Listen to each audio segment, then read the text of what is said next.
রাজশ্রী এখানে বসে আছে, এখন ঘুমাবে। এখানে মতো আছে, এখানে উইন্ডো আছে, সুন্দর বাইরে দেখা যায় view। সাথে সবই আছে, চার্জ মিউজিক আছে, মিউজিক শোনার পয়েন্ট আছে, চার্জার আছে, তারপরে লাইট আছে, এসি আছে। হ্যাঁ, ওই যে রাত্রি ঘুমায় আছে। তারপরে হচ্ছে ওই যে চন্দন কর্মকার নিচে আছে, এখানে আর কেউ নাই পাশে। আর রাজন্যা এই পাশে আছে।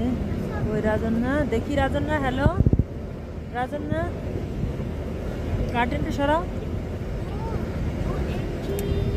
ওই যে রাজন্যা আছে, ওই যে রাজন্যার রুম, এটা আছি।